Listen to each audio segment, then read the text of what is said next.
Video Game Logic. Today's episode was recorded on July the 27th, 2021. I'm your host, gaming psychologist, and with me, as always, the guy I'm calling on the CB, Caffeine Rage. On today's show, we will of course discuss the games that we played. We're going to be getting back into a normal rhythm with our Game Club double feature, Normal Lost Phone and Another Lost Phone. We'll be discussing our next Game Club game. And then we're going to dive straight into a massive news topic that, while we knew about it, was presented to us on Community Corner. So we're going to count it for there. We're going to talk about the Activision Blizzard nightmare that was revealed this week in a lawsuit. And then, if time allows, we will do a Steam Discovery Queue. Timestamps will be in the show notes following their respective topics. Hello, Rach. Hello. Not a super large amount of topics, but a couple of them have a decent chance to go long. And also, I actually have to get to bed at a decent hour tonight. I've got to be at work even earlier in the morning than usual. Yeah, plus, a doubleheader for Game Club. Also, this whole Game Club thing, having one. Yeah, it's crazy, right? Yeah.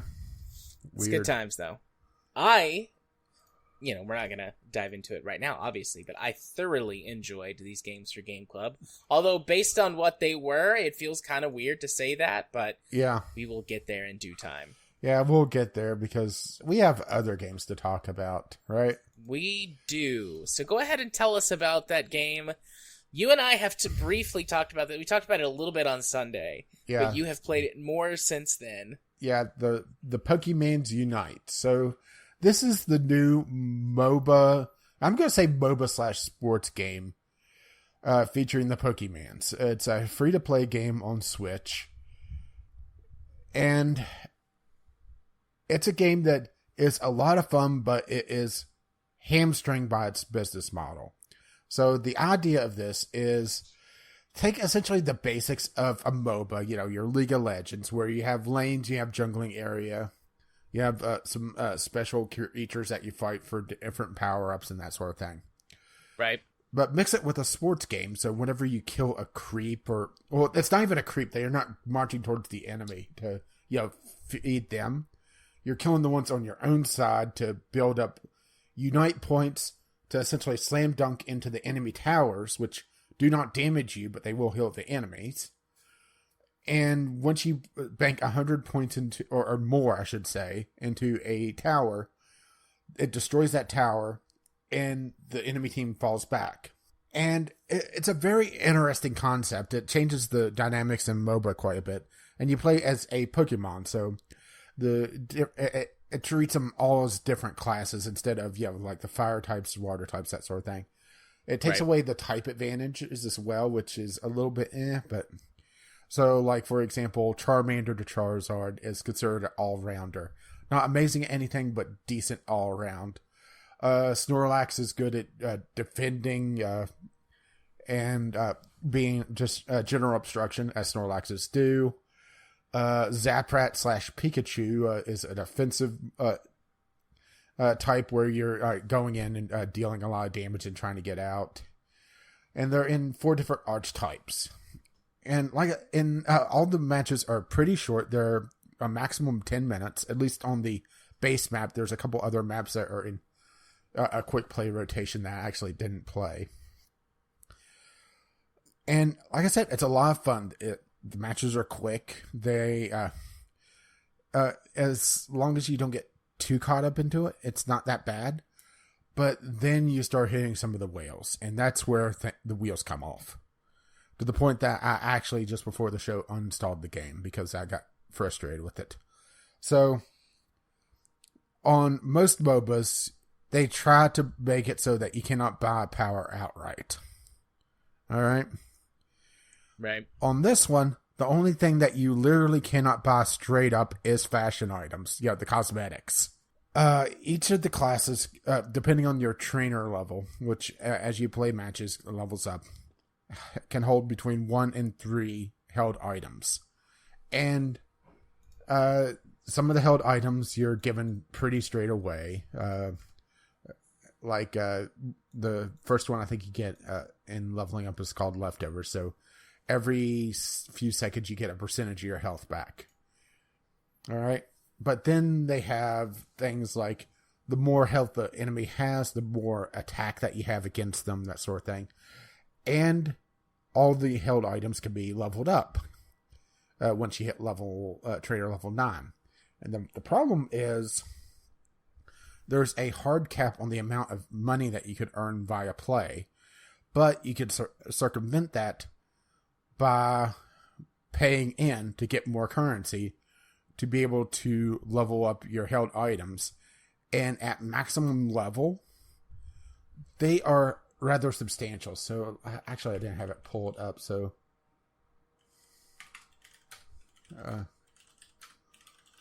I just want to give some examples on this. So, and that doesn't have the proper levels. Okay, this one should. So a good example of this is like a shield bell, which is not given directly. Okay. Whenever the Pokemon hits with a move, it recovers a minimum of 45 HP. The higher the Pokemon special attack, the more HP it recovers.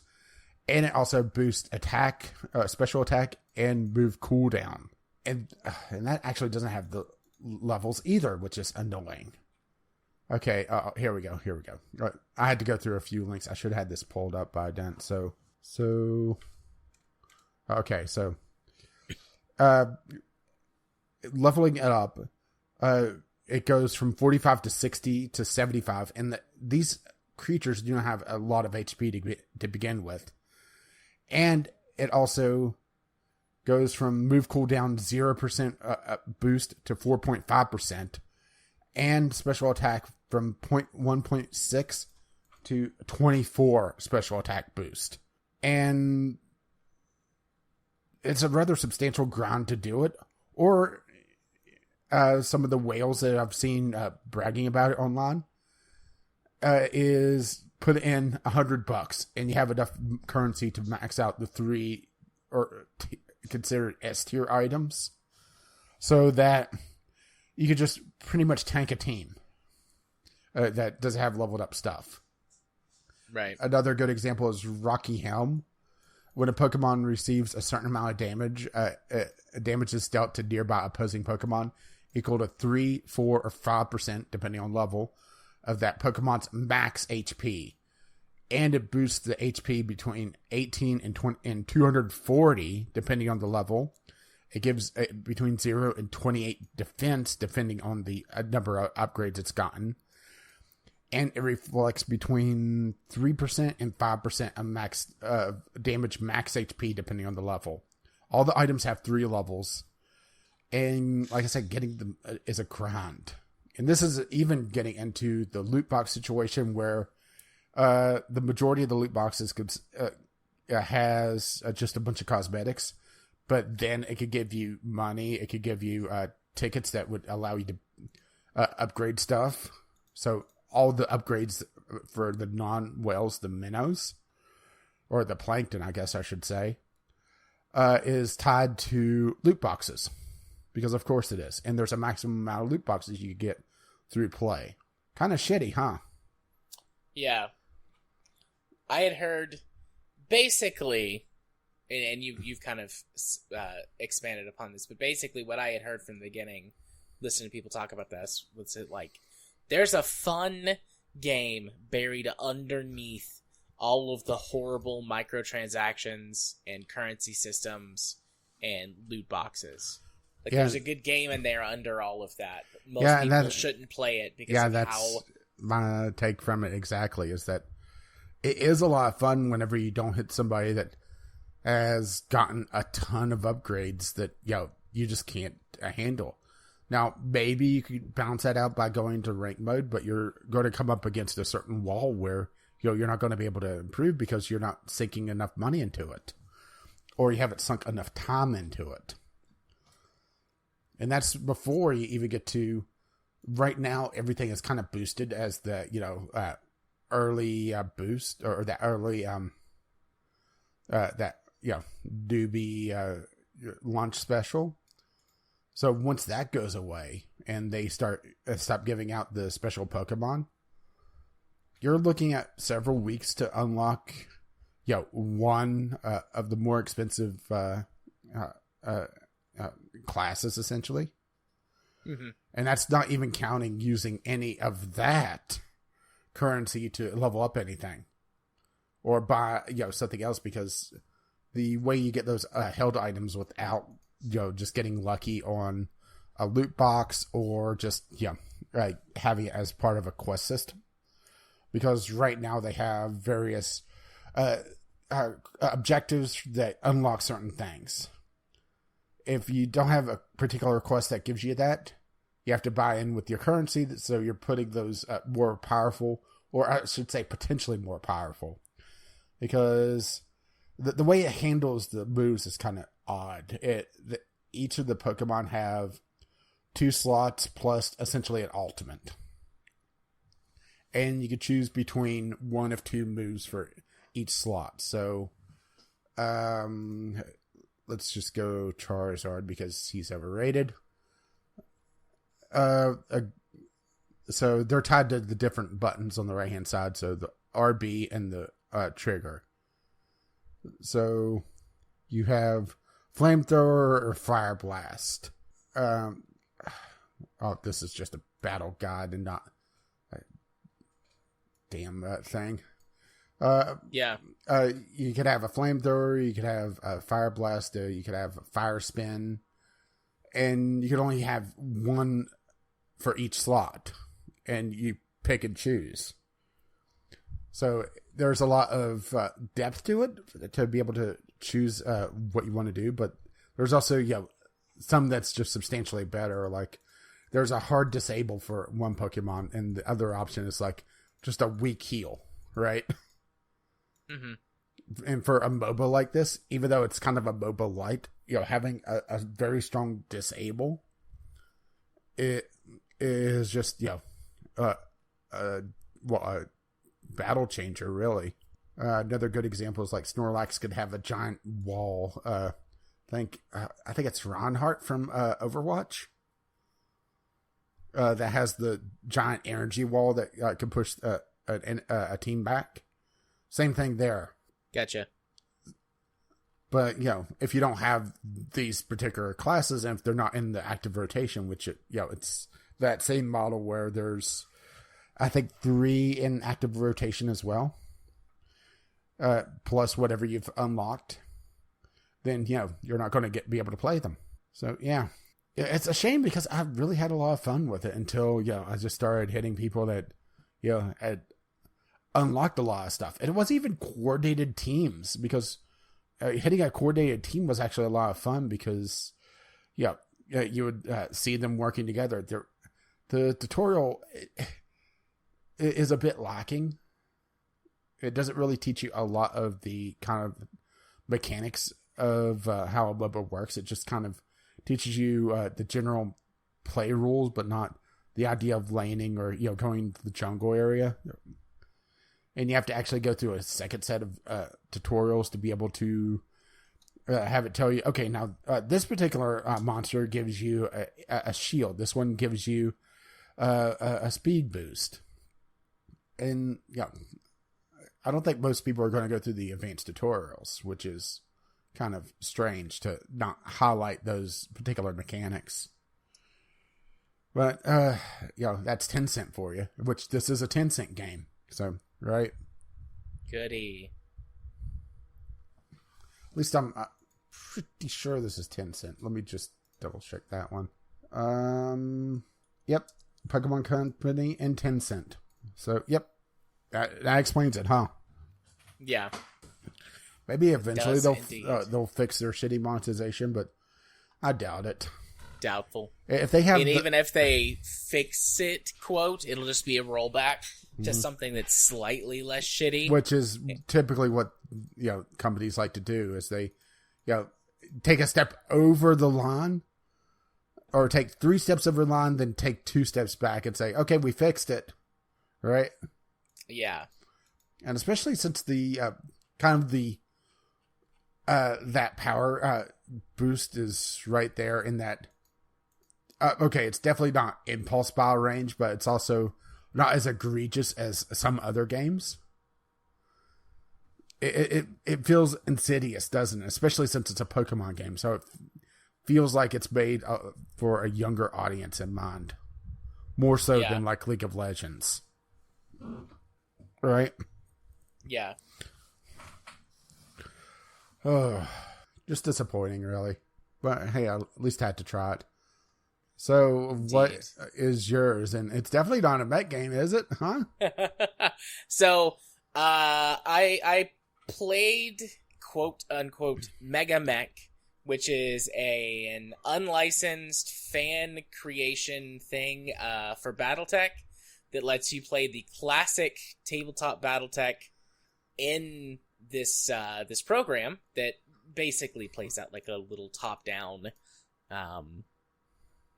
version of the game that has all of the things as far as I can tell. It's got mechs, it's got vehicles, it's got aerospace stuff, it's got watercraft like ships and carriers and submarines. You can do space battles. You can do battles that start in space and go down to a planet.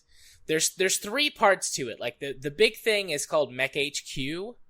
That contains all 3 pieces. Mega Mech has all of the stock stuff built in it to just do battles. Mech HQ has got the first program called Mech HQ, which is sort of like if you played Harebrained Schemes BattleTech, but on motherfucking steroids. You can I have just barely begun to explore what you can basically do. Like with Commander's Edition and Rogue Tech put together times like 10. Yes, that's a pretty So you can run campaigns like tabletop RPG campaigns using Mech HQ, and you can choose from a large variety of starting factions based on what year you pick. And you can pick a specific date. If you want to start your campaign the day after, for example, in lore, like the Battle of Tukiet, which I don't think matters to anybody that is listening to this except me. But if you want to start your campaign on May 26th, 3052, I think, the day after the Battle of Tukiet, you can do that. You can pick a specific start date down to the day and the time that your campaign starts. You can use pre-built factions. You can create your own faction. You can just go with mercs, which is, the one that I've kind of been messing around with.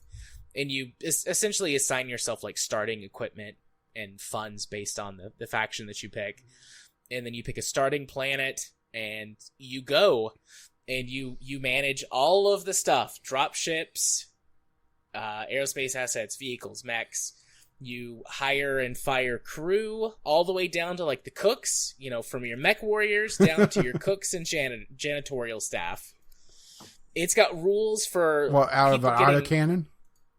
Yes, absolutely. But it's got rules for getting married and having children and or having gay relationships or everything in between. Well, why wouldn't you be happy? I know, right? And having legacy companies. If I'm reading the rules correctly and reading all the stuff that's built in, if you want to start as a random tiny level nobleman, and instead of playing a game of mechs and mercenaries or whatever, if you want to play a game of conquest where you're the nobles and you build a house lineage, you can do that built into this if you want, just in the BattleTech backdrop. It's crazy. And then it just drops your assets into Mega Mech so that you can do battles and get the salvage tables and everything from Mega Mech, and then re-import that into Mech HQ to move forward in time. Eventually, I'm doing a tabletop RPG set in BattleTech using the BattleTech RPG rulebooks as opposed to just the combat books. And there you can import all of that stuff and put your characters. It's crazy. It's amazing. Whoever the brilliant bastards who put this together, I cannot fathom, 1, the technical skills needed to do this, and 2, the sheer amount of Red Bull and alcohol they had to intake to make this happen. But it's using the full tabletop rules, so you get all the dice rolls and you can see everything play out, but it's doing it all, the program is doing it all for you. So instead of playing, so for example, the last couple of weeks we've been playing like one battle on Tabletop Simulator, and it took us 2 weeks, about 8 hours, 6 to 8 hours in total to complete a match. And we did the same thing in 2 hours in MegaMech. So you set up your you set up a private server and people connect directly to you, and me as the game master, like, they're connecting to me. But it's super simple. People join up, build their stuff. So anyone listening, and also you, Rage, if you wanted to play classic BattleTech tabletop, this is a very easy way to do it. And don't think that I would kick your ass just because I know about, like, the lore and have played a bajillion hours of the harebrained schemes. Like, they handily mopped the floor with me, because even though we had lances with similar battle value, I just picked a bad composition to go up against theirs, and so I got curb stomped. It was sad. Well, can I just play the lawn chef in your in your galley? Sure. You can be my head chef. We can make you a character. You can be the head chef. You can cook meals for everybody. There's stats for that in the tabletop, or in the BattleTech tabletop RPG. Like, you can get cooking as a skill. Like, if you actually want to play a cook in that game, you can. So then there's a third program, Mech Lab. Yeah, while you're out there scavenging, can you grab some pepper? Right? Yeah, after, on the set, I'll see if peppercorn shows up on the salvage table. Salt. There'll be a lot of salt on the salvage table. Yeah, some of it may not even be yours. Very true. But yeah, then there's a third program that's Mech Lab, which lets you either redesign, just like in any of the BattleTech games or Mech Warrior games, you can customize mechs, but also you can build straight up custom mechs and vehicles. And then, you can save and export your creations into MegaMech to be used for combat and stuff. So I could finally build that mech millipede. You could if you really wanted to. But yeah, it's insane. I've messed with it for, I don't know, 10 hours, give or take, including like the playtime that I've had in it. And there's just so much that I'm like, I don't know how this works. I don't understand it. There's not a lot of great documentation for it. The basics are pretty well covered. How to set up a server, how to start games, how to mess with some of the basic rules, because it's got a bot mode, so you can play against AI to practice stuff, and it's got explanations of how that works. But, like, the fucking, campaign manager, there's not very much documentation on that. And so it's just, like, a mess. Like, I've seen one person who made, like, a 2-hour YouTube video, and they're talking to a mic like this, like, the whole time, and I don't know what the, like, I don't know how any of that's, useful, so. Yeah, there's some things on YouTube that's just, did you ever listen to this before you uploaded it? Yeah. I know, right? And it's like, this guy very clearly knows what he's talking about. Like, I'm watching him go through and, like, create all this stuff and set things up, but it's like, he's explaining this and you talk like this, and then you make your company, and it's like, I don't know what you're saying, and I don't know what all these options do. I'm just watching you click through them. Yeah. So, one of the people that I was playing with suggested that I make my own tutorial, and I'm like, I could, but that takes work, man. And you lazy. Should know me by now. I'm fucking lazy, dude. You should know by now. We're lucky that you even showed up. I know. I accidentally almost fell asleep before. I was tired, and I was like, I'm gonna, like, I made the mistake. I was like, I'm just gonna, like, kick back here for just a minute. And, like, I leaned back. We bought a new sofa, and it's got reclining ends. So, like, I leaned back, I reclined the sofa, and I did that thing where it's like, you jerk awake. I'm like, shit, I gotta get up. Thankfully, I made the right decision, and I just got up instead of staying there on the couch. Although, if we weren't recording tonight, I would be asleep on my couch right now. That's where I would have stayed. Dreaming of SnowRunner. But yeah. Dreaming of SnowRunner. So yeah, Mega Mech. I think Mega Mech was the one that came first. Like Mech HQ is what's pretty much everywhere right now, except on Sarna. Sarna still has it listed as Mega Mech, and then has links to all three separately. Mega Mech's been around for a long time. It was shut down at one point because they were made it where that you could just play online, and they got hit with a cease and desist because it's like, nope, this is too much like BattleTech games. And this was like in 2014 or 2015, so probably right around the time that Harebrained Schemes was being, pulled to do the BattleTech game. Yeah, it's such a shame that the BattleTech game doesn't have more of where you can do the tabletop stuff in it as well. Yeah, BattleTech is a really good translation. It's the best translation of the tabletop rule set to a video game that I've seen. Well, I was talking about being able to do custom campaigns instead of what they did, which was basically just deathmatch. Yeah, I would have loved to have seen some co-op stuff. Oh my god, yes, that would be so good. I wonder, I've never seen anything, so I assume it does not exist. But I wonder if there is a mod out there that does co-op multiplayer stuff. That would be so cool. I'll have to look into that. I couldn't make one. I've done some light modding for BattleTech, but nothing like that. I feel like that would be a lot of like coding stuff under the hood. But we shall see.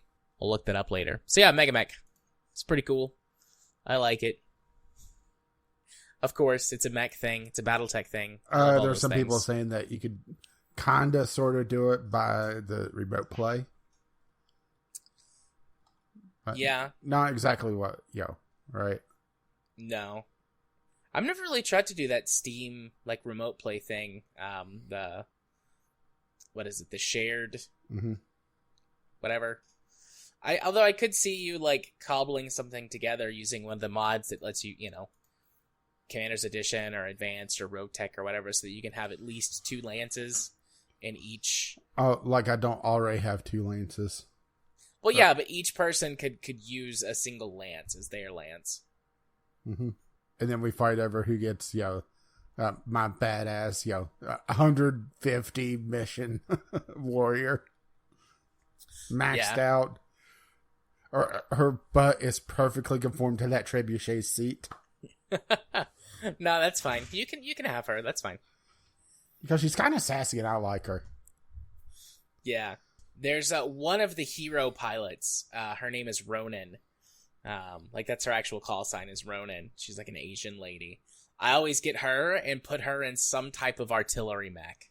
Just give her 2 big sniper cannons or, the thumper if that's all I've got available. But at least a sniper cannon as soon as I can. Sniper artillery. And then eventually graduate her to long toms. Always feels good. They added the Davy Crockett into BattleTech Advanced, so now you can actually nuke somebody. Is that the one with the coonskin hat? Yes. And all the tassels, right? All the tassels. Yeah, it's a special Archer missile launcher that it carries 1 nuke, but it basically kills anything that you shoot it with because it's fucking nuke, right? It's like 2.5 million C-bills a shot. Yeah, but when you absolutely have to kill every motherfucker in the room. Absolutely. Level an entire attack and defend mission in one go. So yeah, that's the game. The only other game I played this week that's new, other than Game Club stuff. Played more Spin Tires, which we talked about for Franken content. Played more Earth Defense Force with my kid. That game gets even more bonkers. I'll probably talk about it again once we actually beat it. We're on mission 50 out of 90. So speaking of Game Club? Indeed, speaking of Game Club. So we were originally going to do this for April, and then, everything just kind of exploded, metaphorically. And shorting out and... Yeah.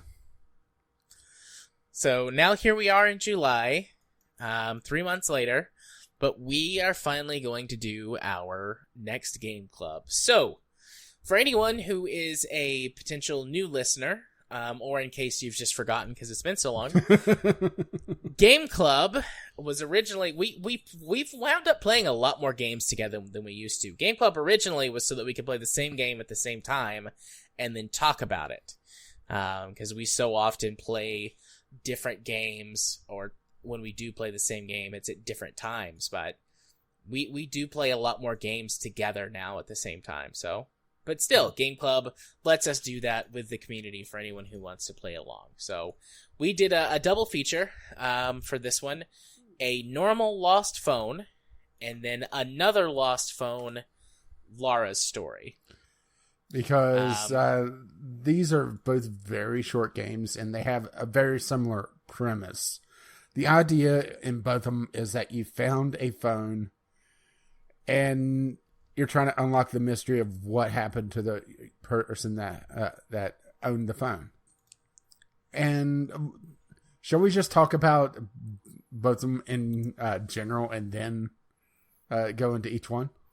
Yeah, I mean, they each have the same general mechanics. Like you said, you find a phone, the game revolves around solving, basically doing some detective work to solve some light puzzles of like, you need to access something on the phone that has a password using context clues from, the text messages or the emails on the phone, or maybe some pictures that are in the gallery, figuring out what this person's password is so that you can unlock the next thing on the phone. And that's how you gather new information. And that also encourages you to read and possibly reread different things on the phone with new context based on the information that you find. Mechanically, they're very simple. Yeah, the puzzles are... Yeah, and once you know what you're doing, you can get through the game pretty damn quickly on the second time. But that first time, there's a fair amount of detective work. I will say, I think I prefer the first one over the second one, just because it feels a bit more straightforward. The second one got a little too abstract for me. Yeah, the first one, from just purely the gameplay mechanics of the puzzling and stuff, I think the first one did it better than the second one. The second one was much more about just hey, do math to figure out what this person's birthday plus or minus this thing, to get this code, and then or it's trying you to have figure to out people, right? Trying to figure out, and having to remember long strings of numbers. I guess you could write it down or put it in a notepad or something. Mm-hmm. But I was sitting at I played Another Lost Phone at work. Yeah, but the second one did today. have a pretty decent recipe in it, so it did have that going for it, which is nice. I wondered how much you were going to read into or comment on the recipe. I just looked at it and thought, right? But it made it feel a little bit more, realistic, that with a grocery recipe or a grocery list, Yeah. Yeah. But yeah, so both of them have this puzzle progression. You basically wish I kind of made that recipe now that I think about it. Well, you could, and you could always talk about it next week. Yeah, true. But anyways, both games start more or less the same, with you going through text messages on this phone, figuring out the password to get onto some type of Wi-Fi, and going from there. I'm trying to think if they're, puzzle-wise... Okay, so it took me about 3 hours, 2 to 3 hours to play through a normal Lost Phone. I got through Another Lost Phone faster, even though the puzzles were a little more... Maybe I should say a little less fun, a little less, I don't know, interactive. My term I like is abstract.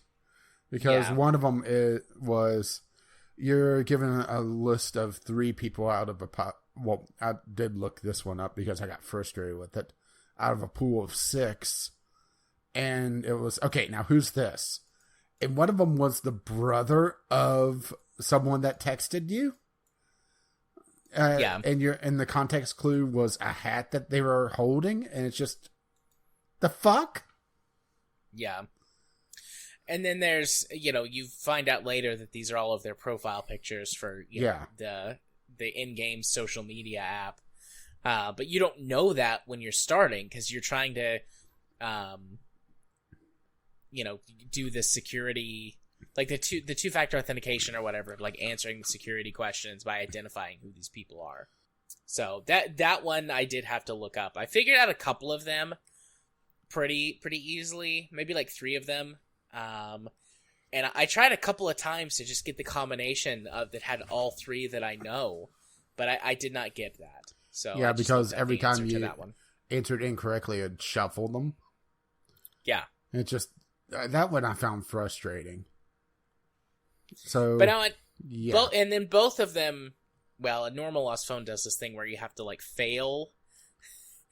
So this was one that messed me up on a normal lost phone. You had to actually fail so that your account would go into like recovery mode and it would send you an email with your password. But like I failed it like twice. It's like you have to fail like 3 times or whatever. And I failed it twice, just kind of like based on the context clues, trying to guess the password. And that one was the one that I looked up because I didn't want to accidentally like screw up the run on the game or whatever. And it was like, no, you're supposed to fail it so that you get the password recovery. Which I actually kind of like that one. It kind of faking it out a little bit. Yeah, it makes sense in game. Technically wise, I will say one thing is that I'm pretty sure a normal lost phone is the hardest I've driven my PC. Another lost phone. I don't know what it is, but something in that game, after about halfway through, decided, okay, you have a GPU, I'm going to use every single bit of it. It was maxing my GPU out at 100%. I started smelling like burning dust, and then I looked at my task manager and saw GPU 100%. Oh, well, I guess I would do it, huh? Yeah, that's weird. I did not have that. Didn't have that at all. So towards the end, I just started rushing through with the walkthrough because I don't want to have more tech issues. Right. I don't know if it's just something in my setup, if it's a certain driver I'm running, or if it's the gremlins are back. Both of them had beautiful soundtracks. That's actually like a part of the first one that did not come back in the second one. Like the person whose phone it is in the first one is a musician. And so part of the thing that you're doing as you go through the game is you're finding some of these music tracks that they had written for their job as a composer. Mm-hmm. And so it added tracks to the game as you played, which I really liked. The second one didn't do that. It just had a wider variety of starting music. Mm-hmm. But still, both soundtracks, excellent. Art styles done really well. I felt like both of the phone layouts were sort of intuitive in the sense of like, especially in the beginning, like they draw you to where you need to go, and then they sort of open up as you're having to go back and forth and search for things. You can use stuff on them like you would a phone, like you can pull up like a task list to swap back and forth between, say, 2 apps if you're using them, quote unquote apps.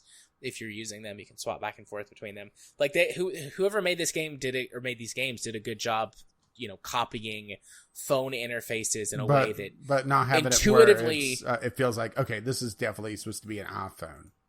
Yeah, but they designed it in such a way that it intuitively feels like a real life phone, with a little bit of the bullshit cut out, just because it's not actually a phone, so they don't have quite as many menus as you might expect, or quite as many in-depth options on stuff as you might expect. But being able to, go back and forth between 2 apps, stuff like that, very nice touch. I like that. Mm-hmm. The art style was good on itself. There are, quote-unquote pictures that you can look at on these phones and acquire in both games as you play. And the art styles on them are beautiful. For the most part, sort of... I don't know what the art style is. Things are not quite as detailed as you would. Minimalistic. To a certain degree, yeah. And I really like that. I find that just generally very appealing. It combined with a very calming, chill, but still mood appropriate music. All of that came together to make for a really nice experience. Which is weird to say because of the content of these games. Before we shift gears to talk about that, do you have any sort of other comments on the mechanics and the presentation? Not really. I do feel at times it was a little bit finicky on what it wanted you to do. Like, Particularly, I think the first one was a little bit rougher on that one, where I thought I had the right PIN number and it just wouldn't accept it because I was expecting whenever I hit enter on the keypad, it would, do the attempt on that instead of, I have to click again on the Wi-Fi was the one that really tripped me up at first. Because, you had to kind of double click on that on the accept to attempt something. Yeah. But it eventually, got to the point where, okay, I get, this little design quirk that I could deal with this now. But at first it was kind of an annoyance. Yeah. So to shift gears, both to provide one and also kind of discuss them a little bit, is I mean, obviously we're going to spoil these games hardcore. That's part of Game Club. Here there be spoilers. And because of the nature of these games, a lot of the punch of them is lost if you know what they are going into it. But I do think that it's important to mention, like, these games do cover very sensitive topics that, especially if you have similar experiences, can be very triggering of negative emotions like depression or anxiety. And the game, the first one doesn't have a trigger warning, I don't think. No, did it? No, it doesn't. The second one, I didn't read closely enough on that opening screen. And I just saw more details. I thought, I'll click on that.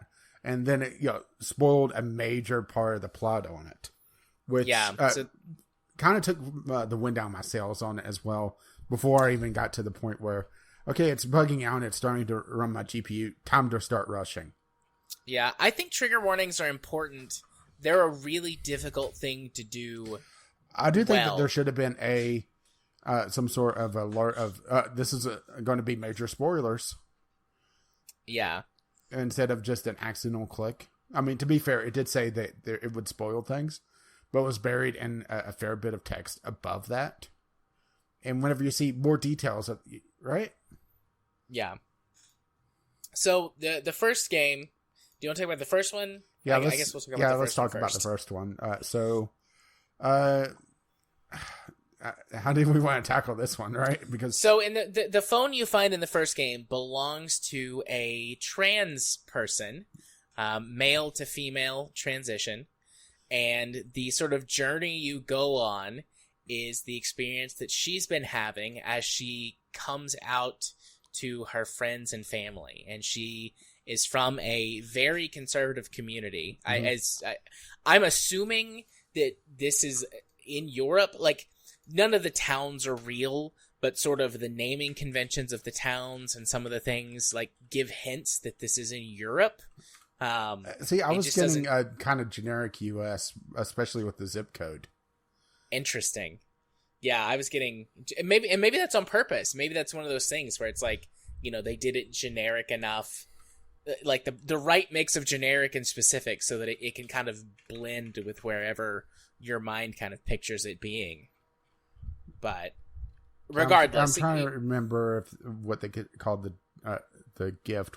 Did they call it a motorbike or a motorcycle? I think they called it motorcycle, which would be a more U.S. centric term. Yeah, but there's stuff about like taking the train to places, which makes me think European. There's not a lot of good. Well, there's not a lot of good public transportation in America in general, but especially train travel. You have to live in a specific couple of areas for train travel to be viable most of the time.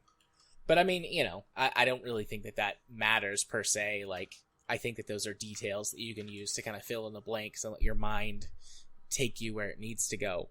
But anyways, she's coming out to her friends and family, learning how to express herself as a female for the first time. There are some, I guess we could call them scenes. I mean, again, you're seeing all of this stuff through a person's like text message and email and IM and, other sort of history as you dig through. And so technically all of this stuff has already happened. But it is, these are kind of like little scenes you experience, because as the game reveals new bits of information to you, and as you put the pieces together on what stuff is, then it kind of starts to recontextualize things for you, and these scenes sort of play out differently in your mind as you go back to them. You're like, oh, okay, so this context, and this is what was actually going on. But anyways, she begins presenting as female in a place where that nobody knows who she is. Like, she joins a board game club and goes as a female instead of as a male. And someone finds out her quote unquote, dark secret. Obviously, the two of us, you and I, Rage, like, this is not like stuff that is weird or bothering. Admittedly, it would shock me, but right. Yeah, but I wouldn't be sending threats to them, talking how sick they are and never show up again. Yeah. Right. I guess what I'm trying to say is that, like, to you and I, like, this is normal. Like, people can be trans and can have that self-discovery. Yeah, and it's fine. Like, but this is being played out from as a person who is in a place where it's not fine. Yeah, in a very conservative society. And actually, I just ran the zip code, and it comes up as a postal code in Mexico, which is interesting. That is interesting. Although I could see Mexico. Yeah. I mean, and even though they use the term postal code, not zip code there, so it's kind of a mishmash of terms, which makes it kind of anywhere. Well, I was about to say anywhere USA, but not anywhere USA, right? Right. See, but the way I was taking it was like some sort of like Southern community that somehow got public transit. Yeah, I think the game is written to connect you, the player, to anyone that who has had experiences like this.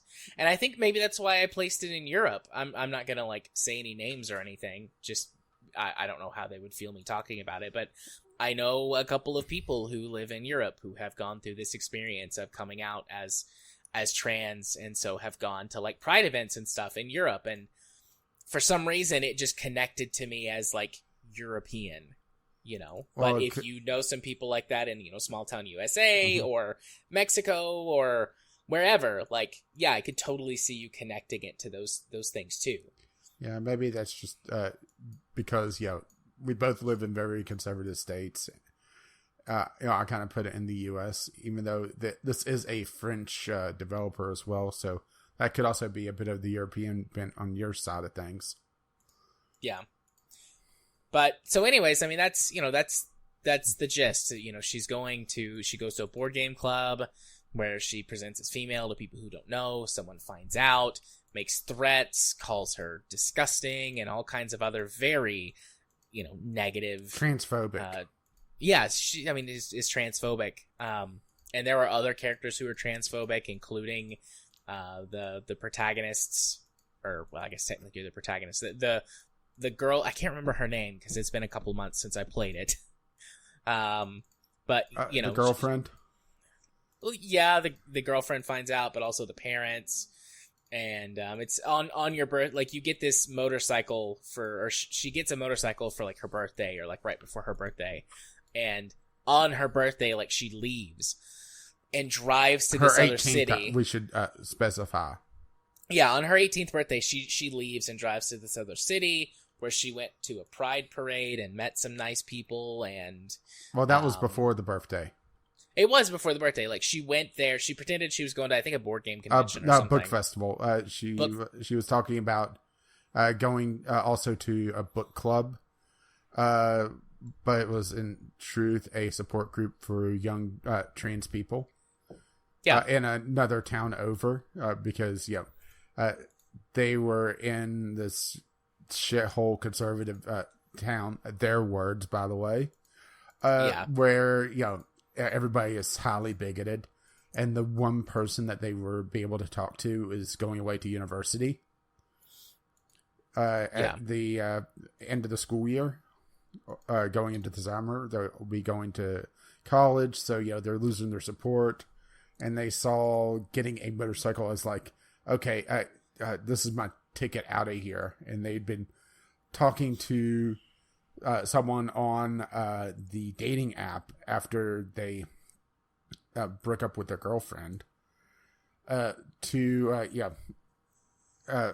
find more support out there. They actually set up two dating profiles. One is male, one is female, just to try to feel it out, because for a while it felt more like they were going to be bi, Yeah, the game does a good job of easing the player into this story. Like, it doesn't just, blow its load on being trans, like, immediately, which that's a fun phrase I just said. But it does it in such a way that allows you, the player, to go on sort of this discovery journey with her as well, in a way that I think only gameplay can, sort of the idea of ludonarrative, like telling a story through gameplay. Like, there is a story that's being told, but also, the gameplay itself is helping to reveal that story. Yeah.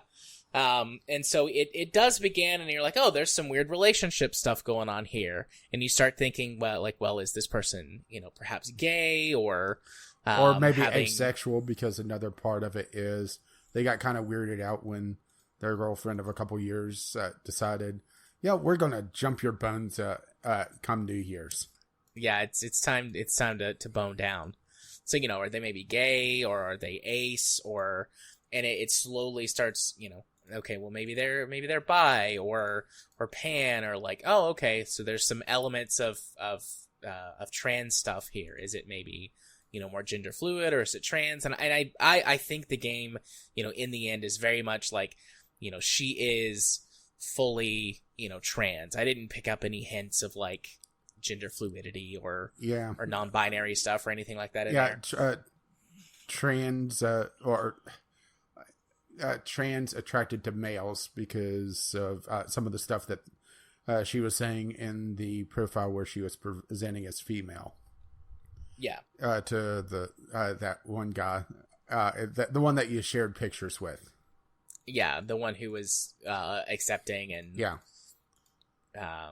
that she wasn't she going to the same town that he was in? Wasn't that it? I think he said that there was a shelter there.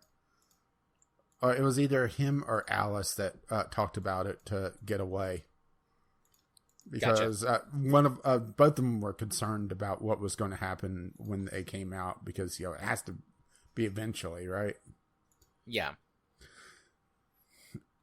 And so, some of the stuff with the girlfriend, where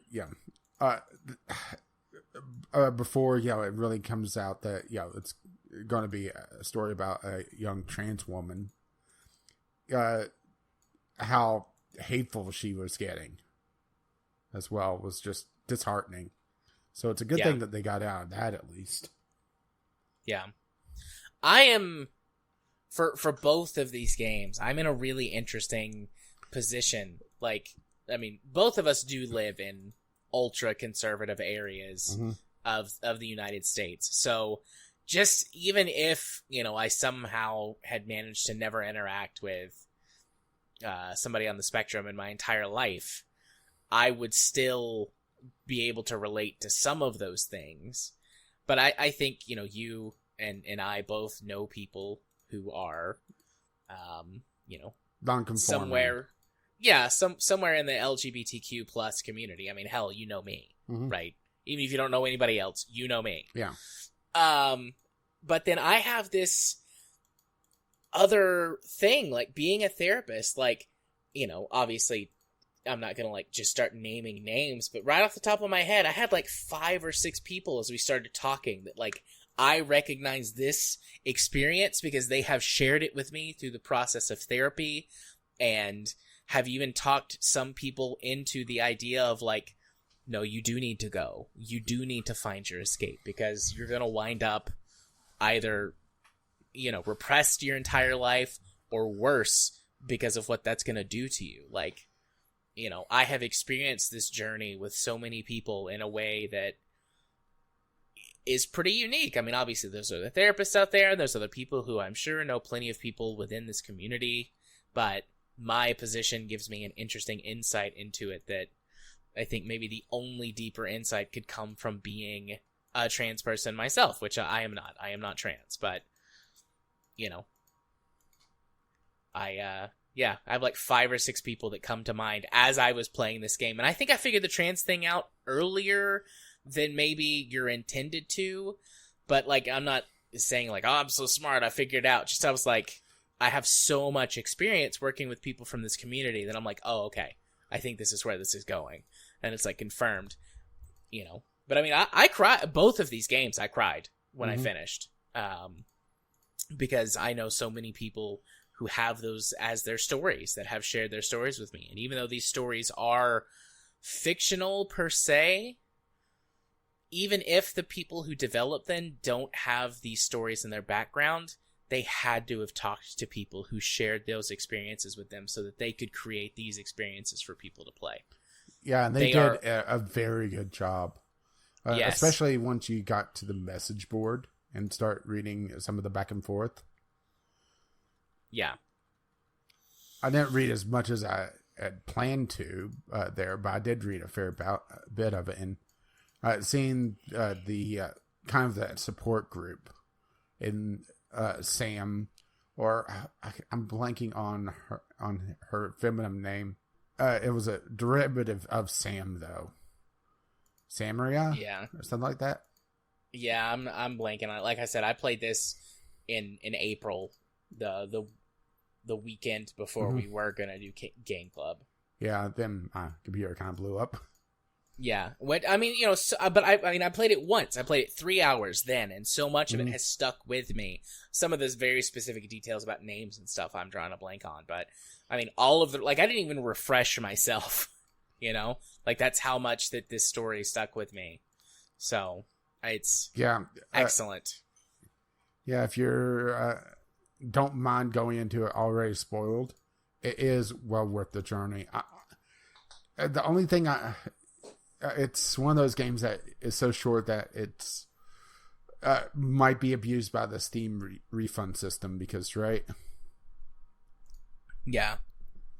So the other one, the second one, Another Lost Phone, Laura's story, opens with this trigger warning about abuse. And it is a story about Laura, a lady, who gets into an abusive relationship with someone who is starts an abuse cycle, an escalating abuse cycle. Sorry, you. Well, no, I was about to say just really manipulative going into abuse. Yeah, and I, you know, you started this before me, and you told me about the trigger warning at the beginning. But even if you hadn't told me, like, the first series of texts, I was like, this is classic abuse cycle shit. Yep. And again, I can think of 2 people this week already that I'm actively working with them to help them break that abuse cycle. Now the question is, could you use either of these games as like therapy of, okay, I'm going to give you a copy of something, I want you to work through it? Yeah, I actually I have used a normal Lost Phone already. I have it on itch. It's because it was part of that huge bundle. Yeah, it was actually part of the 2 huge bundles that they've done recently. Yeah, I can't remember if both of them are. They both might be. But that is just yeah, so that's just a download though of the executable and the files that go along with it. And I've given that to a couple of people already for them to play through as sort of therapy homework. And have been having, well, I haven't had a conversation with them about it yet. We're going to soon, in the next week or 2. Got all this insurance crap and getting people like cycled through for their in-office sessions right now, and then I'll be able to get back to like focusing on that. But yeah, and I think I'm going to be able to use this game as a therapeutic tool as well. But anyways, yeah, it plays out the same way. You start out with a series of text messages that seem innocuous at first. Well, except for that one set. Yeah, but, you know, the more you read through them, the more you're like, something's not right here. And if you don't know, you know, if you've never, you know, if you've been fortunate enough to not experience it or be exposed to it, you might not know. It just might seem like these sort of, you know, initially sweet text messages that start to get a little weird, and then by the end are like, wait, what's going on here, before you start uncovering more information. Mm-hmm. But to someone who has experienced that, or who, is familiar with it, either friends, family, or again, through my sort of unique lens into it, like, I immediately peg that as like, this is the start of the abuse cycle. This is someone who is, building you up, making you dependent on them, and then they're going to start tearing you down. And they stick true to the escalating cycle of abuse, because it starts out with, words, tearing, and you start to make someone dependent on you, the gaslighting, the lies that you tell, making people doubt themselves, reducing their self-esteem, making them feel anxious and depressed. Then you start to physically manipulate them. This game, the way that it's portrayed in the game is initially like she starts getting basically left at home with no transportation, or being locked in the apartment, or locked out of the apartment. Mm-hmm. Like, oh, it was an accident, I left my keys, or I've only got one set of keys, or whatever. And then it escalates to sort of psychological, like, torture and terror. Like, Messing the guy, with her, his name is... Oh, sorry, I was going to say messing with her reminders for her pill. Yeah, so she's taking birth control. That's a very common thing that abusers will do in those situations, is anything to keep someone dependent on you. So if they're taking birth control, if you either get them off of their birth control by manipulating it, or ruining it, or just getting rid of it, and then they get pregnant, then that makes someone more dependent on you, materially and psychologically. And that's like some horrific, despicable shit, but it's very common in very escalated abuse cycles. And of course, you get to the physical abuse. It doesn't, unless I missed something, it doesn't talk a lot about him being physically abusive. Like, I think it says that he pushed her down or something. Yeah, it was right before where he started to get really physically abusive, it seemed like. That she got out. Which, good on her, but at the same time, it feels like kind of jumping early. As sad as that might sound, but you know what I mean? Yeah. How, she's got warned by an ex, or a friend of an ex, I should say. And it sounded like he fucking killed her at one point. The ex. Yeah. Even though that was really ambiguous. They kept talking about her in the past tense, like she's no longer around. Yeah, I didn't get the idea that he killed her, but I did get the idea that he really harmed her. Did some pretty serious physical damage. I mean, maybe they do want the implication that he murdered her, or maybe that's supposed to be implied, or drove her to suicide. Yeah. But really fucked up. And how she brushes it off at first, and then comes back around like, oh, maybe, right? Yeah. The game does provide resources within itself to educate people on the cycle of abuse. There's a couple of I can't remember if they're like pamphlets or like searches that she did online to find out about the abuse cycle. It's portrayed very true to life, very it's realistically. Once you sync your phone, you get a series of notes where she's done some research. Yeah. She's got two phones. She's got one for her work and then a personal phone. And she eventually is convinced to lock her work phone, and then because he's controlling her. Like, he's got full access to her phone. He's tracking her via GPS. He goes through her text messages and her emails and tries to cut her off. Well, I mean, successfully cuts her off from friends and family. Shares an old video that she made for her previous boyfriend to humiliate her at the office, so that she has an anxiety attack and works remotely now. Yeah. It's just, what the fuck, right? Yeah. And how he got that is still kind of up in the air, unless I missed something. Yeah, it seems like he somehow like recovered it or something on her phone. Like, it had been deleted, but he recovered it from deleted files, or from because on a lot of phones, stuff will not be actually immediately deleted. It'll stick around. Apple phones are notorious for that. Like, if you delete something, it'll stick around in your iCloud for like 30 days or something like that before it's actually truly deleted. But anyways, like, yeah, I agree with you, though. I wish that this weren't true, but very rarely do people get out so quickly. Like, she was in this relationship for a few months. Yeah. And then she got out. Typically what happens, in my experience, is that someone will get into a relationship, they immediately realize that it's abusive and leave immediately. Or they get sucked in and they get trapped in it for months and months and months, years, sometimes decades even, before they're able to escape. And the cycle of abuse always escalates. And I have clients who have been able to escape it at various points. I have clients who did not. And sometimes I think that's why I cried at the end of this game, because I think about those clients that I have had who were in abusive relationships that I know that their significant other realized that good work was being made in therapy and prevented them from coming. And I genuinely worried that they have been killed. Mm-hmm. So, yeah, the game does portray it very real, very true to life, as true to life as you can. But I agree with you that I think she got out of it sooner than what actually happens most of the time. Yeah, which that's mostly due to narrative, where she got tipped off by the friend of an ex. Finally breaking through, right? Yeah. They play that well, though. Like, initially, Laura is very resistant to what this friend is saying, believing what and even her boyfriend... evidence kind of backfires at first. Yeah. But she's able to, sort of reason through it. I might have missed something. She's got, like, multiple, like, doctor's appointments and stuff.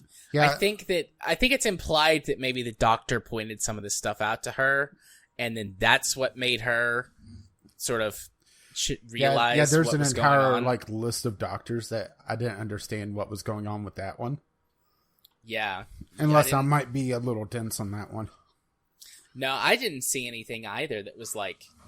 I mean, there are multiple doctor's appointments, and then there's the resources that you find that's talking about abuse. Yeah, there was pretty much... one was obviously she was going to talk about getting on birth control, because immediately after that on the appointment on the calendar, it's take pill, pretty much daily, except for, well, not counting when it gets deleted. The proper cycle for birth control, I should say. Yeah. I'm not going to pretend to be a birth control expert. So it was very obvious what was going on there. Yeah. I know it's several days on, a couple days off.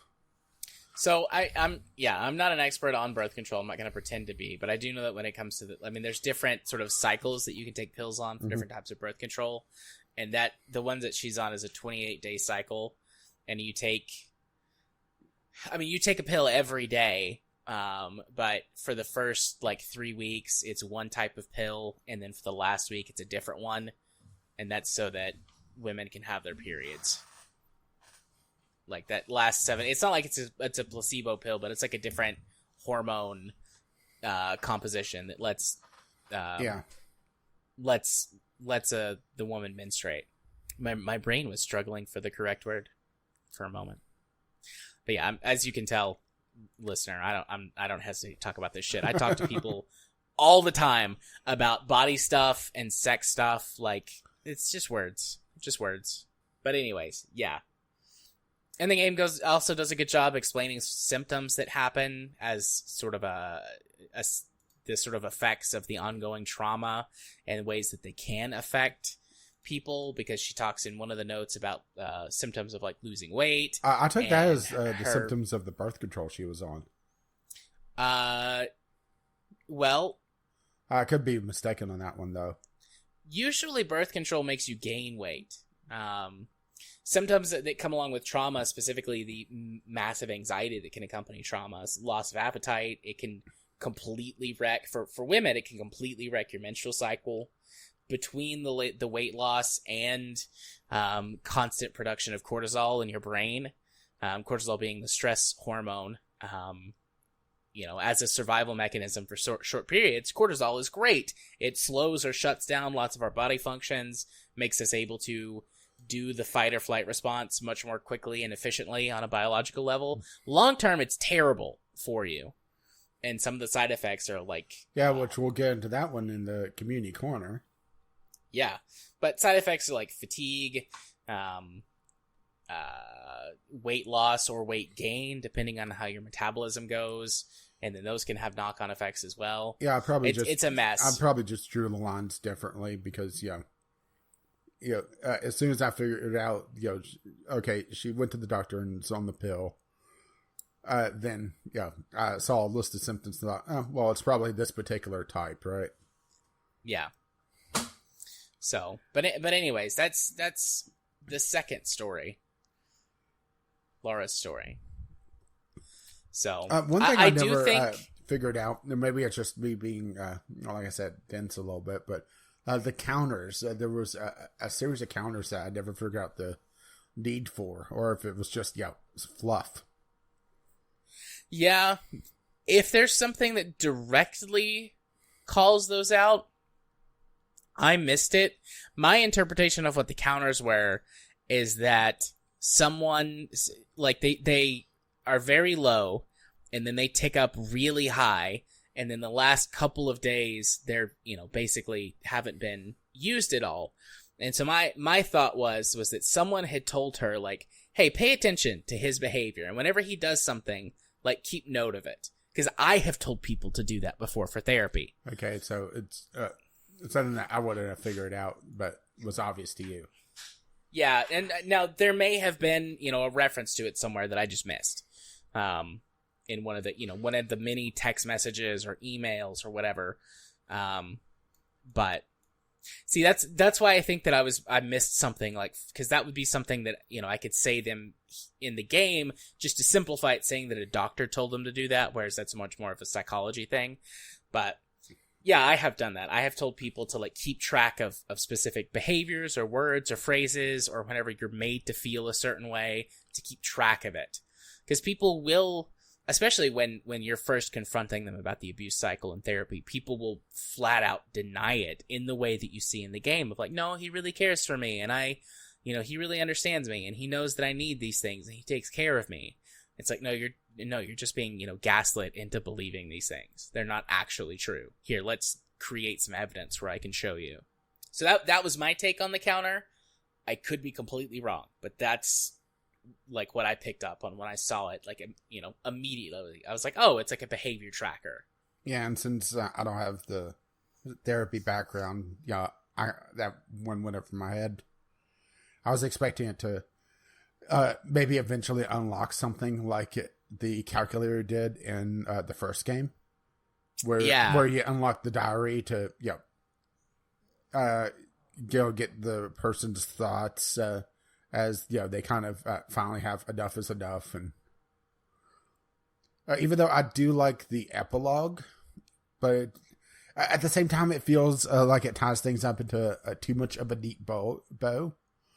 Maybe it's just I like the idea of the epilogue, but it felt like there was too much of it, and they felt like they needed to explain everything, and it might have been a reaction to the first one, kind of leaving things just loose of what happened next.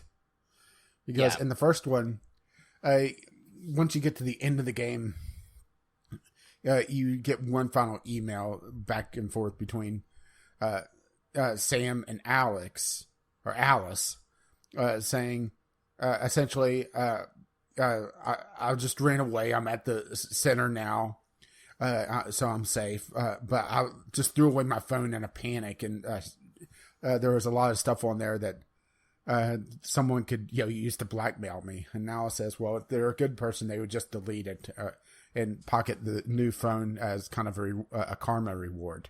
Yeah. In this one, it felt like they had to tie it up too much into a nice little bow, in my opinion. Maybe it's just, I like the idea of, okay, Sam got to the shelter, but you don't need to know everything that happened afterwards. Right? Yeah, it felt a lot more natural, whereas in Lara's story, it felt like it was a direct, like, fourth wall break. because you get a message from Laura that says like, I left my phone at a train station for someone to find, and whenever you find this and get this message, activate the GPS so that my my ex-boyfriend will come after the phone. But obviously I won't be there because I'm gone, and this is like a misdirect. Like, I mean, that's not what it says word for word, but it does like lay all of that out for you. And I'm like, okay, this is too much. I mean, that's kind of a parallel to the first one. I'm talking about after that, after the credits. There's a sequence of text messages that the epilogue. Yeah. I agree. Okay, so I agree with you. I specifically wanted to call out how sort of, I guess, video gamey that one sort of email, like that call out email that's like, hey, here's the code to turn the GPS back on, do that, and then erase my phone, please.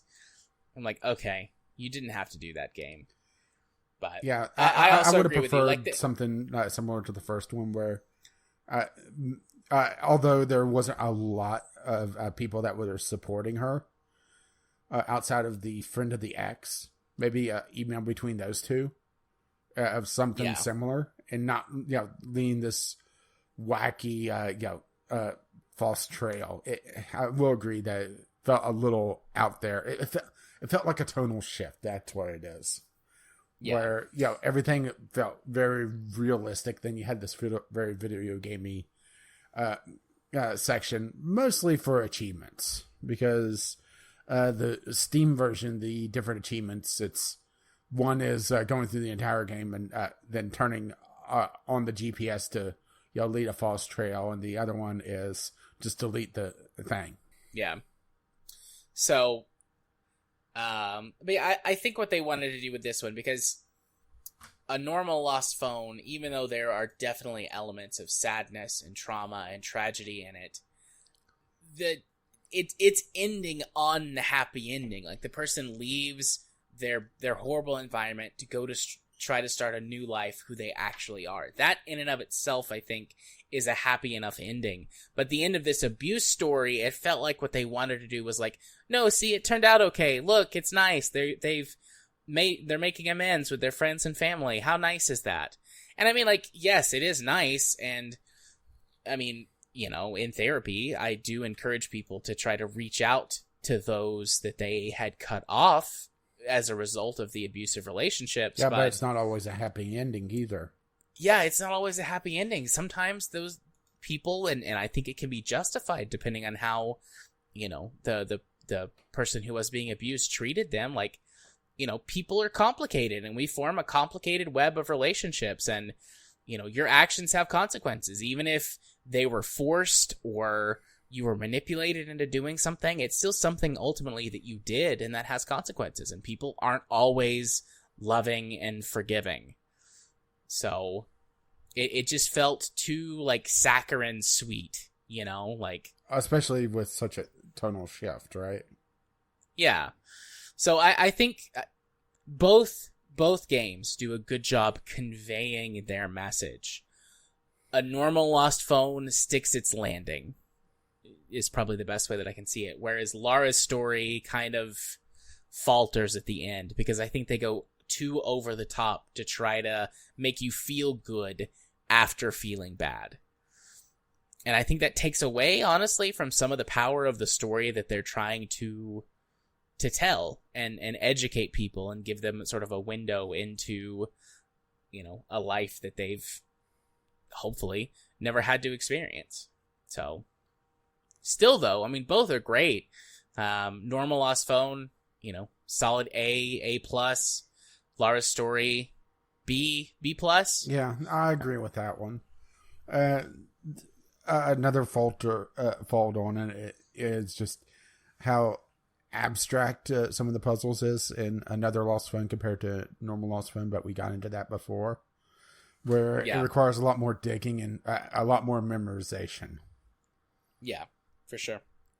If there was some sort of mechanic where, if you saw someone, you could have an option to remember it, maybe, or if you download the proper pictures, or some sort of different lockout mechanism that wasn't so reliant on some odd leaps of logic. Yeah. So I think even, if you've listened to this whole thing, thank you. Appreciate it.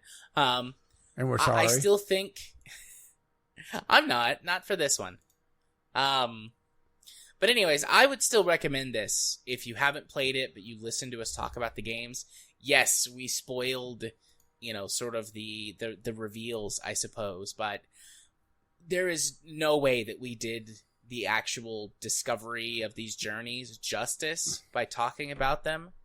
I still think that there's something in there for people to play. And I think what I'm going to do is whenever I edit this, I'm going to record just like a little thing, and if I put it in here now, I'll forget, so I'll need to record it when I edit. But I'm just record a little thing to sort of put at the beginning of this that says like, hey, we recommend. I'm pretty sure you recommend this, right?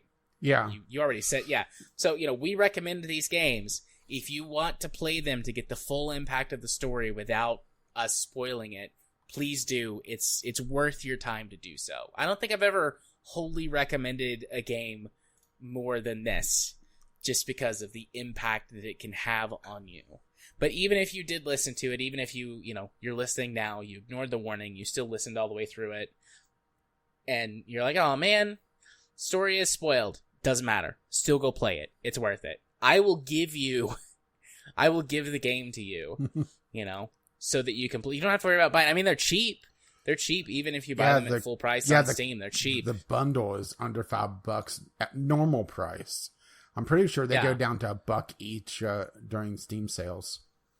Yeah, but if you don't have any spare money to buy it, just let me know. I will send you the thing from Itch.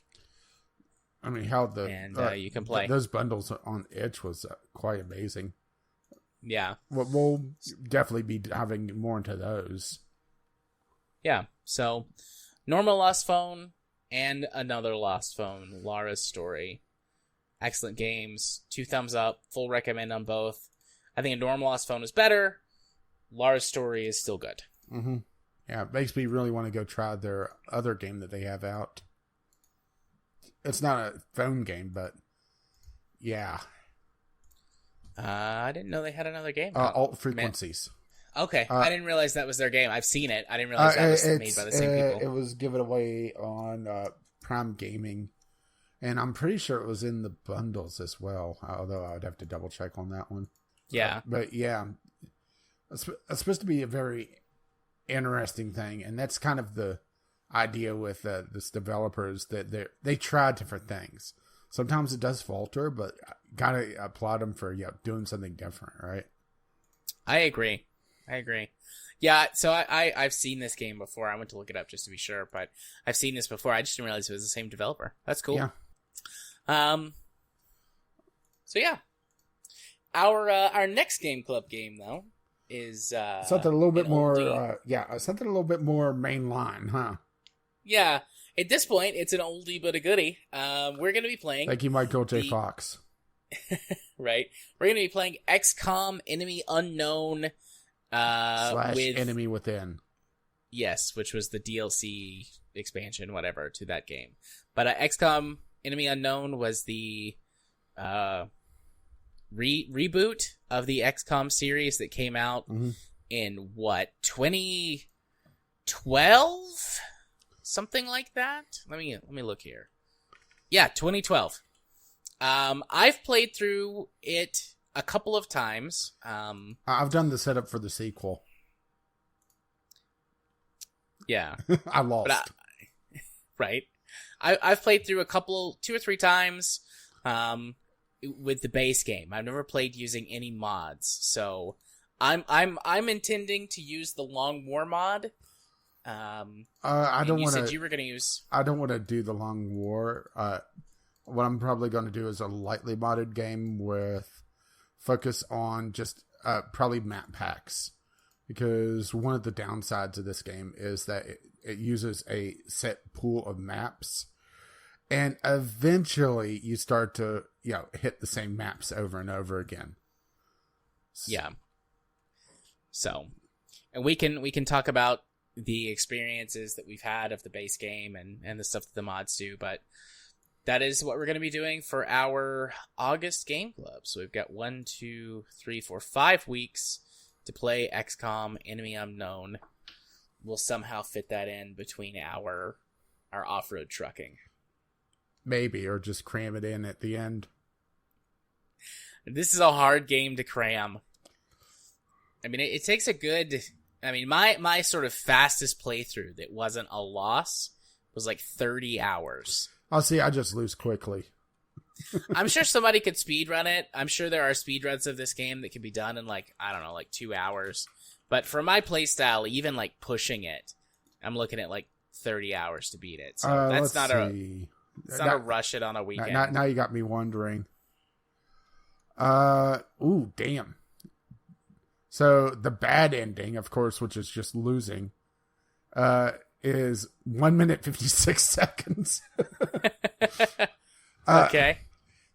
Enemy within DLC, no heroes.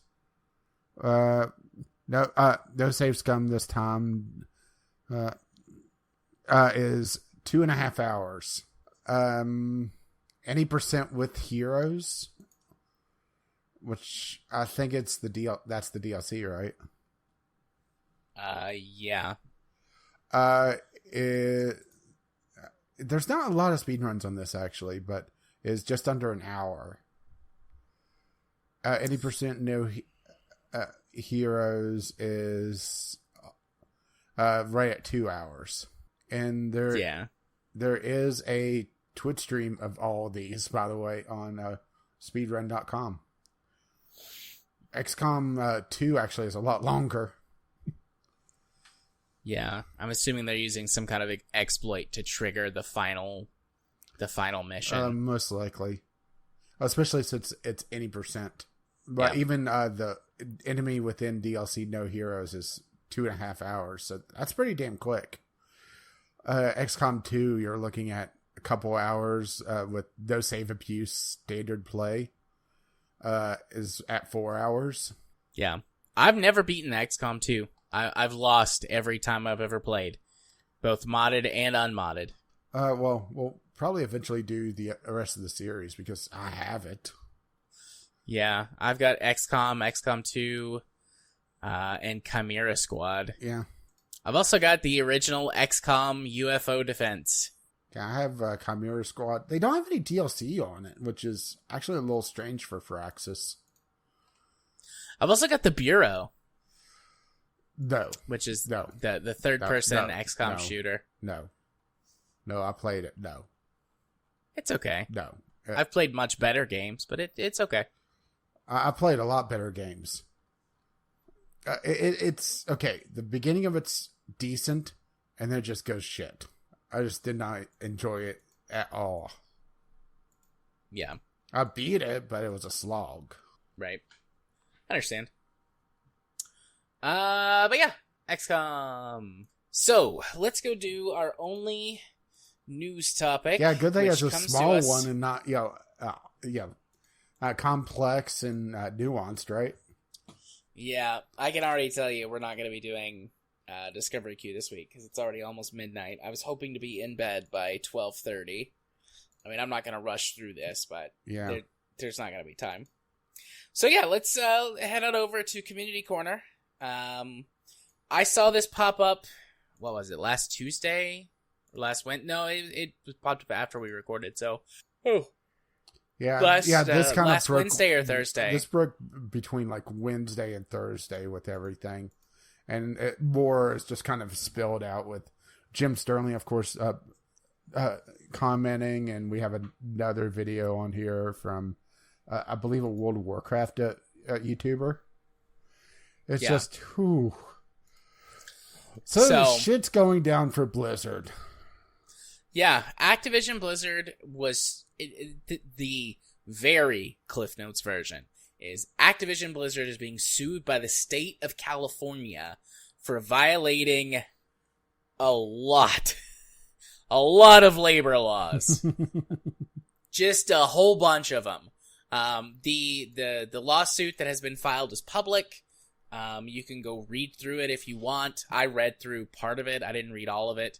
Some of it is plain and easy to understand. Some of it is, of course, legalese. The gist of what they are being sued for is unpaid wages, underpaid wages, underpaying or not paying out benefits to workers, such as like health insurance and things like that. Specifically underpaying women for doing equal work. There's a specific term in there. Well, not even just equal work, but there's allegations that some of the higher ups will delegate more work to the women so that the men could sit around and play video games and get drunk.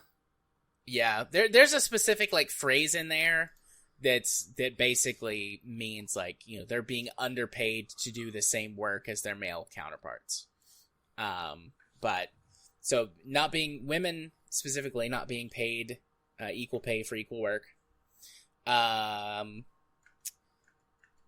then things like I guess this is going to unpaid wages, but unpaid overtime from mandatory crunch periods, things like that. Then you get into that's the bad shit. Then you get into the despicable shit for workplace practices where that specifically male employees, and we'll get more into the specifics, but are being horribly sexist to female coworkers. And female coworkers or female employees being passed over for promotions, being because they fired. may get pregnant. Yes, I was gonna say being fired or disciplined. You know, disciplined for doing things like daring to get pregnant or get sick, or having to go to the bathroom too often because they're pregnant.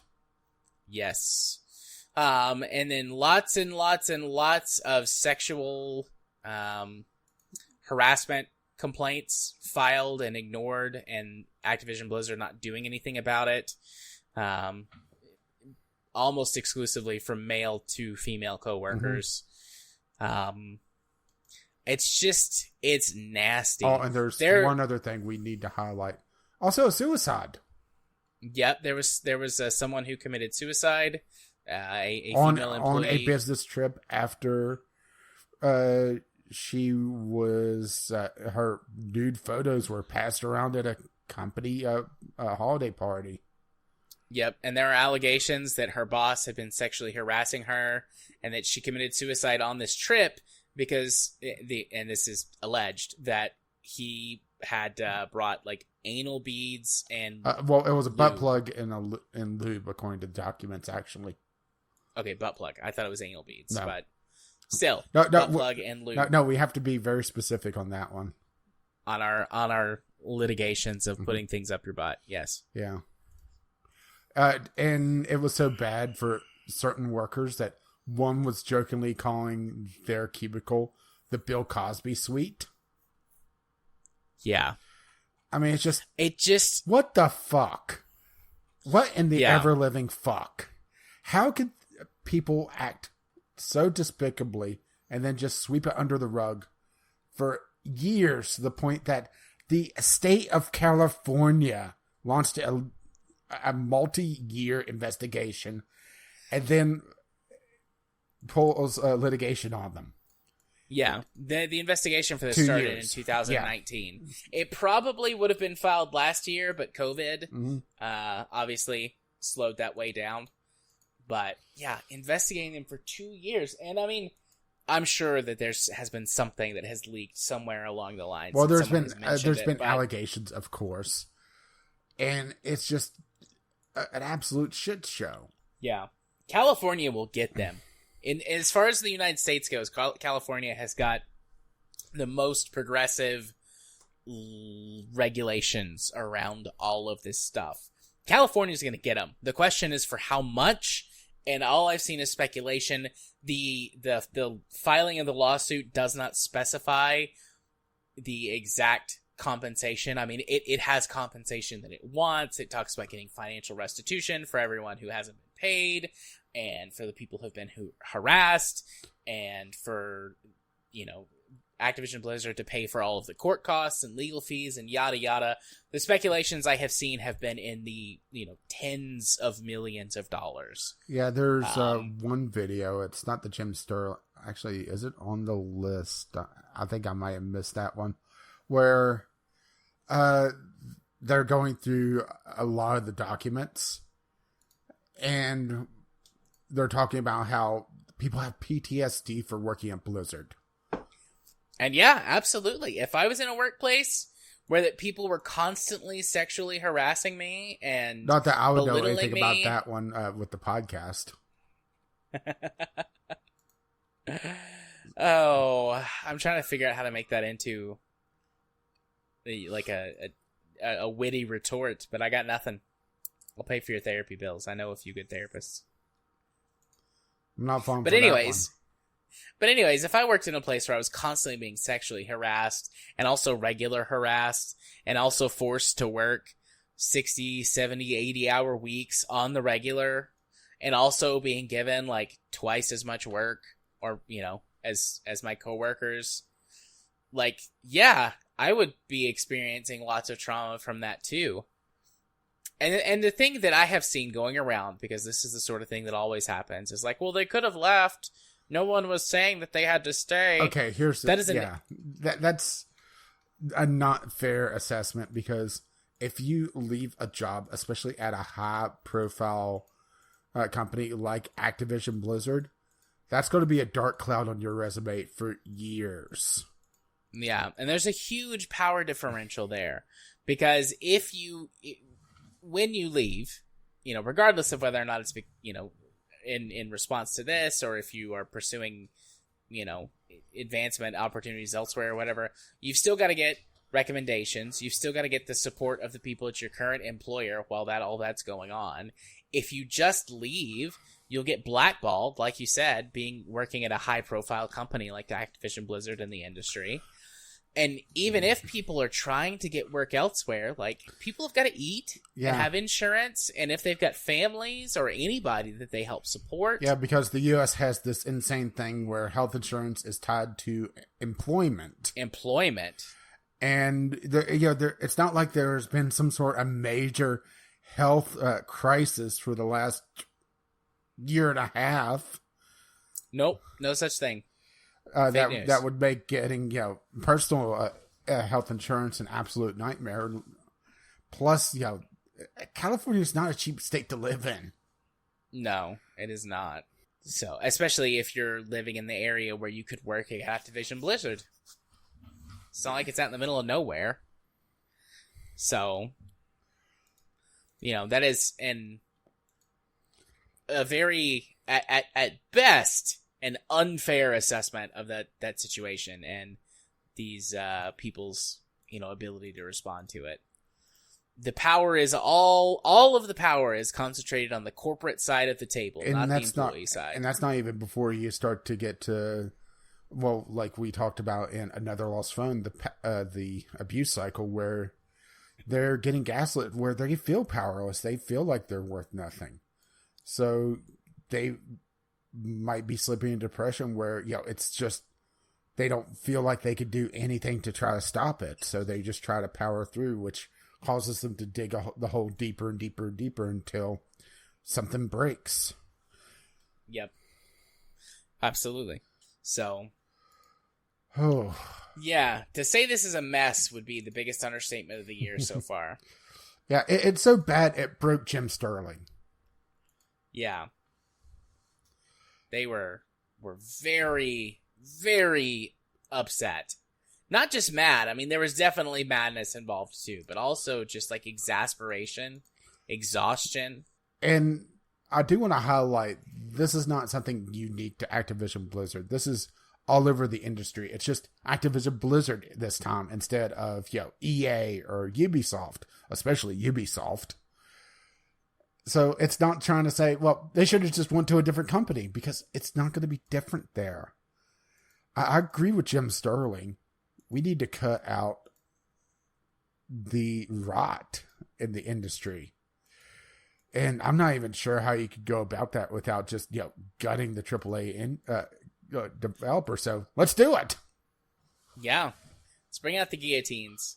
Start with fucking Yves Jumeau and Bobby fucking Kotick. What's his face? The fake, the long-haired fake apology Blizzard guy. Yeah. And the do you guys not have phones guy. Yeah. Activision Blizzard has been Randy Pitchford has been, oh yeah, especially that douchebag. Has been in full trying to say it's terrible while also downplaying it. They've just released to try to divert attention the entire set of the new upcoming Hearthstone cards just silently on their website. It's like, oh, go check these out. You just ignore everything else. We're not going to put it on Twitch because the Twitch chat will eat us alive. Yeah. What's just so double-faced about this is, remember Blitzchung? How they fucking crucified him? Yeah. Then, they're downplaying this. Right? Yeah. I'm putting Activision Blizzard on the list of game devs that I'm not going to buy games from anymore. If I want to play something of theirs, I'm just going to pirate it. Well, to be fair, they made it a lot easier to not want to play anything of theirs since, their last major release was absolute shit, and it's been a year and a half and they haven't fixed it. Hey, how about that for a little bit of a segue? It's not quite tied to this, but at the same time, it kind of shows more of the culture there where, they knew it was coming, this entire thing, and they just pushed out anyway and promised to fix it and still haven't. I just assumed that it had been fixed by this point, or some progress had been done and I just hadn't heard about it. So, right? Yeah. And this is your aged like milk article, right? Yeah. That's why I kind of the main reason I wanted to talk about this was that last couple lines in the Bloomberg article, because it's tied to Jason Strasser, which has actually a pretty good track record of in-depth articles and some real thoughtful pieces. Yeah. And he's done a bunch of stuff. I think the one in the last couple of years that he's most notable for is the Anthem one. Yeah. That big Anthem breakdown of all the stuff from behind the scenes from sources he had acquired. Yeah, Anyways, that last line is from an editor on Blizzard Watch, which is a fan site, talking about how they've earned quite a bit of trust over the years, and it'll take more than one bad game release to destroy it. You're right. And this was the thing. I mean, granted, I already don't trust companies. Yeah, I have or skeptical optimism at best. And Blizzard is just, right? Yeah. I'm not sure if who I trust less at this point. Activision Blizzard, because they are one entity, even though they try to act like Blizzard is its own thing. No, it's not. Read some of the stuff on the Warcraft 3 Reforged, how they hamstrung the development. They couldn't figure it out what they wanted it to be. They had a team leader that had no fucking clue and was gone a good part of the time. They're not one in it. They're not a separate entity. They're one and the same. They just like to pretend that they're separate. Blizzard is the Hong Kong to Activision's China at this point. Technically, they're separate, but right. Yeah, it's just But yeah, I'm not sure who I would trust less at this point. Ubisoft, Activision, Blizzard, or EA. They're all different flavors of shit. Yeah. And pretty much the only way I'd be playing an EA game these days is through Game Pass. Yeah. If it's on Game Pass or if I pirate it. EA, Ubisoft, Activision, Blizzard. Well, that's the only way I'd play The Sims these days is to pirate it, because I'm not going to spend like $300 for the DLCs. Yeah. That's fair. I wouldn't either. So I won't. So, very, very quick over that. But yeah, it's just... Whew. There will be more that comes out. I mean, there are specific things that we didn't mention, like the cubicle crawls. I don't think you said anything about those. I know I didn't. No, where male employees would get wasted and then crawl through the cubicles and grip female employees because, yeah, right? Yeah. I mean, on the one hand, I can't blame you for wanting to get drunk at work because you don't like your job or just get the opportunity to do so. Like, I get that. I get that part of it. I still, like, you probably shouldn't do that, but I get that. Everything else, though, that follows that, nope. It does explain why Blizzard has gotten very stagnant, huh? Yeah. In the last, like, half decade where, based on every review I've read, World of Warcraft's storyline has gotten more convoluted and crazy and just, basically... okay, now this one's corrupted. Or, yeah. Or pretty much just really leaning on Overwatch and what's left of the StarCraft esports scene, which they've done their best to try to kill. I guess there's a reason why they're making a second Overwatch, huh? Yeah, they need the cash infusion from a proven, at this point, IP that I guess they feel like it's hard to screw up. At this rate, we'll see, right? Yeah, fuck them. That's my feeling. Take them down. Well, if you're pretty enough, they might fuck you. Well, a boy can dream. I mean, pretty much anywhere that all the male management team I just sits around and makes rape jokes all day. Not a good, work environment. Yeah. Which Jim did share one other thing. I labeled it as The Little Things Matter, how it talks about the development of Ratchet and Clank, the newer one. He linked it to the Know Your Meme. This was from within the last week, though. Talking about the design of Rivet, which was the female love interest to Ratchet, if I recall correctly. And how they tried to make... how there was an internal fight of not making her, essentially stereotypical furry female.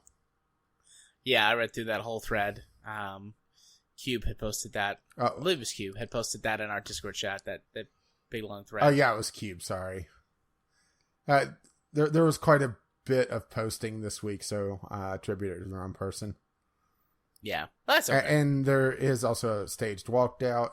ZeloCon just posted that within the last little bit. So, yeah.